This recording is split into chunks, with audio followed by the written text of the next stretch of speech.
রাউজান উপজেলা বিএনপি, পৌরসভা বিএনপি ও হলদিয়া ইউনিয়ন বিএনপির ঘোষিত নব কমিটি বাতিলের দাবিতে সাংবাদিক সম্মেলন করেছেন পদবঞ্চিত বিএনপি নেতাকর্মীরা। আলহাজ গিয়াসউদ্দিন হাজার চৌধুরীর নেতৃত্বে 17 বছরের মধ্যে যারা আন্দোলন সংগ্রামের মধ্যে উপস্থিত আছিলাম, এই ত্যাগে মামলা হামলা শিকার আমরা হলদিয়ার অনেক বিএনপির পরিবার হয়েছে, অনেক বিএনপি পরিবারের বাড়িঘর ভাঙচুর হয়েছেন, অনেকে মামলা খেয়েছেন, অনেকে এইখানে অবৈধভাবে চেয়ারম্যান হাসান হায়দার বাবুলের নির্যাতনে, শফির নির্যাতনে আমরা চট্টগ্রাম শহরে চলে যেতে হয়েছে, অনেকে বিদেশ বাড়ি চলে যেতে হয়েছে। 17টি বছর আমরা এই এলাকায় আসতে পারি নাই। 10 ফেব্রুয়ারি বিকেলে হলদিয়া ইউনিয়ন বিএনপির কার্যালয়ে সাংবাদিক সম্মেলনের আয়োজন করেন হলদিয়া ইউনিয়ন বিএনপির নেতৃবৃন্দ। সংবাদ সম্মেলনে লিখিত বক্তব্য পাঠ করেন উপজেলা বিএনপির যুগ্ম আহ্বায়ক মুসলেউদ্দিন। উপজেলা ও পৌরসভা বিএনপির সভাপতি সাধারণ সম্পাদক পদ উল্লেখ করে 2 সদস্য বিশিষ্ট 2টি পকেট কমিটি ঘোষণা করা হয়, যার প্রতিবাদে রাউজানের দীর্ঘদিনের ত্যাগী ও হামলা মামলার শিকার নেতাকর্মীরা সমাবেশ ও সংবাদ সম্মেলনের মাধ্যমে উক্ত কমিটি বাতিলের দাবি জানায়। কিন্তু উত্তর জেলা বিএনপির আহ্বায়ক গোলাম আকবর খন্দকার এর প্রিয় পাত্রগণকে কমিটিতে স্থান দেওয়ার জন্য ষড়যন্ত্রের অংশ হিসাবে উক্ত কমিটি অদ্যাবধি রহস্যজনক কারণে বাতিল করা হয়নি। আজকের সংবাদ সম্মেলনে উক্ত কমিটি অবিলম্বে বাতিলের জোর দাবি জানাচ্ছি। এই কমিটি বাতিলের দাবিতে রাউজান উপজেলা বিএনপির কর্মসূচি অংশ হিসাবে আজকের সাংবাদিক সম্মেলন।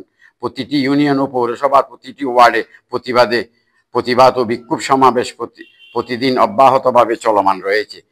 এ সময় উপস্থিত ছিলেন উপজেলা বিএনপির সদস্য মহিউদ্দিন জীবন, আবুল কাশেম, ইউনিয়ন বিএনপির সাবেক সভাপতি সৈয়দ কামাল উদ্দিন, সাবেক সাধারণ সম্পাদক হারুনুর রশিদ, বিএনপি নেতা কামাল উদ্দিন, নুরুল আলম তালুকদার, ইউসুফ তালুকদার, KM আসগরউদ্দিন চৌধুরী, জেলা যুবদলের সহ সাংগঠনিক সম্পাদক খুরশেদুল আলম জিকু, রাশেদুল ইসলাম চৌধুরী, জহুর আহমদ মেম্বার, আহমদ মিয়া মেম্বার, মাস্টার হোসেন, জসিমউদ্দিন চৌধুরী, দুলাল, আজিজ উদ্দিন মানিক, আব্দুল খালেদ, উমর ফারুক, মহিউদ্দিন, মঞ্জু, জামাল উদ্দিন তালুকদার, উসমান গনি, জয়নাল আবেদিন, লোকমান, ফারুক, মাসুদ, বাবর, জয়নাল, মমতাজ উদ্দিন, দিদারুল আলম, উমর ফারুক সহ আরো অনেকে। 1996 সালে জাতীয় সংসদ নির্বাচনে চট্টগ্রাম 6 আসনে বিএনপি থেকে উপহার দিয়েছে গিয়াসউদ্দিন কাদের চৌধুরী। রাউজান উপজেলা 1 নম্বর হলদিয়া ইউনিয়নে জনাব গিয়াস কাদের চৌধুরীর 95% মানুষের জনসমর্থন রয়েছে।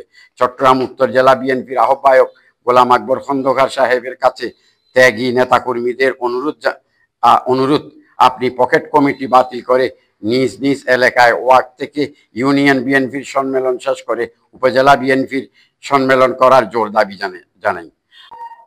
10 তারিখ নমিনেশন পেপার সাবমিট করলো কোথায়? নাসিমান ভবনে। আবার 11 তারিখ পর্যন্ত লাস্ট টাইম। রাউজানে কি 6 জন ব্যক্তি নমিনেশন নেওয়ার লোক? হলদিয়া থেকে যদি এখানে নমিনেশন যদি প্রকাশ্য হয়, হলদিয়া থেকে আমার জানা মতে 10 জনের সভাপতি পদের জন্য ফর্ম কিনবে। আর বিএনপি কি এত দুর্বল হয়ে গেছে? 6টা ফর্ম বিক্রি করছে, 4টা ফর্ম জমা দিছে, আর 2টা জমা দেয় নাই। এই 4 জনকে দিয়ে চকবাজার সবুজ হোটেলে বসে আগের দিন ফেসবুকে দিল গোলাম খন্দকার নিজে স্বয়ং রাউজানের সম্মেলন স্থগিত করা হলো। আবার তারপর দিন দেখলাম পত্রিকায় রাউজানের পৌরসভা এবং বিএনপির কমিটি গঠন করা হয়েছে। Desk news, Smile TV, Raozan, Chittagong.